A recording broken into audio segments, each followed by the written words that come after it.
What's your favorite scary movie? Listen to them, children of the night. What music they make.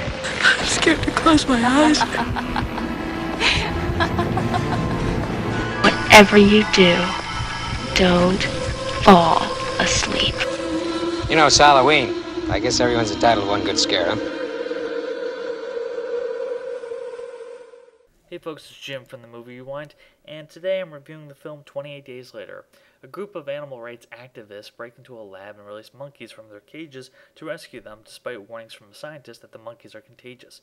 As a result of the animal rights activists' actions, a virus that the monkeys contained rapidly crosses Great Britain and infects numerous people.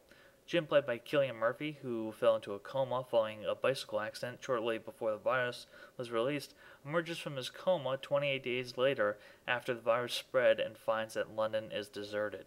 He realizes that he is not alone, as within the city there are those that have been infected and those that have not. Jim manages to find more survivors, the tough-minded woman named Selena, and a father and a daughter, and the four head out to Manchester, where a group of British military personnel offer protection of any survivors from the infected. However, Jim and his friends have no idea what they're in for. Directed by Danny Boyle, 28 Days Later is considered the film that revitalized the zombie genre, even if the threat isn't technically zombies.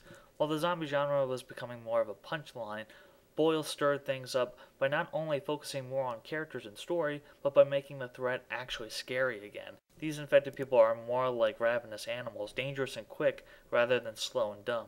No one is safe from the infection. Not women, children, or even the church itself can protect themselves when an infected priest charges at Jim. Don't even bother lighting a candle. They will find you with just the slightest notice. There's one particular scene where the characters experience a flat tire in the middle of a tunnel and try to replace it quickly before the infected make them the next victims. It's a real nail-biter. Part of the reason why is that we actually care about the characters. Boyle doesn't really find any political allegory in the film, but that is probably for the best, as 28 Days Later will age well years from now. Looking back on some of Boyle's films of the last few years, one can find a running theme of hope and humanity under stress and difficult times. 28 Days Later shows the best and worst of mankind through the military's secret agenda to the nice father and daughter relationship of the people Jim meets.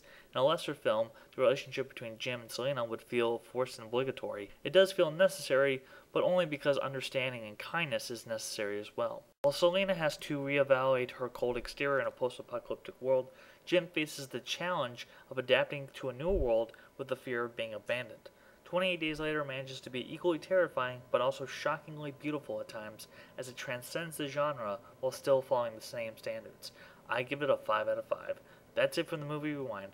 Have a great day, folks. Until next time.